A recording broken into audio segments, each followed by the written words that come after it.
Hello আম্মু, কোথায় তোমরা? তাড়াতাড়ি আসো। কেন রে, কি হলো? আমাকে পুলিশ ধরে এনেছে। কি বলিস? তোকে পুলিশে ধরেছে? হুম। প্লিজ তোমরা এসে আমাকে এখান থেকে নিয়ে যাও। কিন্তু তুই এখন আছিস কোথায়? থানায় আছি। ওকে, আমি আর তোর আব্বু আসছি। এই বলে ফোনটা কেটে দিল। ওই, তোর কথা বলা হলো? কে বললো তা দেখার জন্য উপরে তাকাতেই তো অবাক ক্রাশ খেলাম। এত সুন্দর কিভাবে হয়? না না, এইসব কি ভাবছি।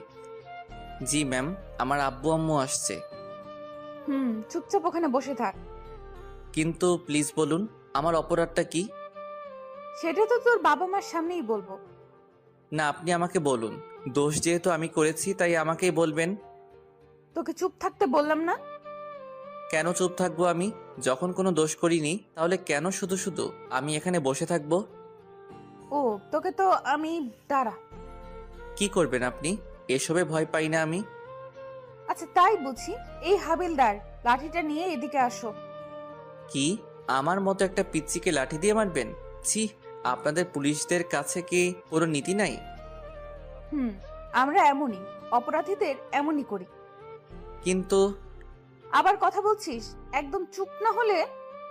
আচ্ছা ঠিক আছে। তারপর উনি আমার সামনে কাকে যেন ফোন করলেন। আমরা ওকে ধরে এনেছি, আপনারা মেয়েদেরকে নিয়ে থানায় আসুন। এই বলে ফোনটা কেটে দিল। একটু পরে আমার মা বাবা আসলো। মা তো আমাকে দেখে কান্না করে দিল, আর আব্বু আমার দিকে রাগী দৃষ্টিতে তাকিয়ে আছে। তাহলে আপনারাই ওর বাবা মা? জি, আমি ওর বাবা। আমার ছেলের অপরাধটা কি? আপনার ছেলেকে কি শিক্ষা দীক্ষা একেবারেই দেননি, নাকি নিজে থেকে ছোট থেকে বেয়াদব তৈরি করেছেন? এই কথাটা শুনে আমার মাথায় রক্ত উঠে গেল। তারপরেও চুপচাপ বসে থাকলাম।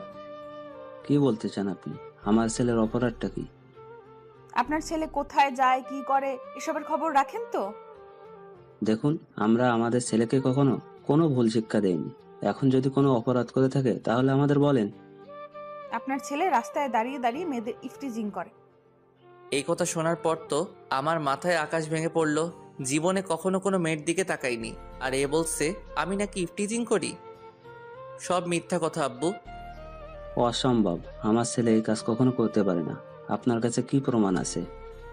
হুম, আছে। একটু অপেক্ষা করেন। ম্যাম, আমরা এসেছি। এই তো চলে এসেছে। কিন্তু আমি তো এনাদের কখনো দেখিনি।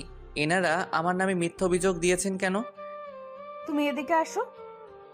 জি ম্যাম।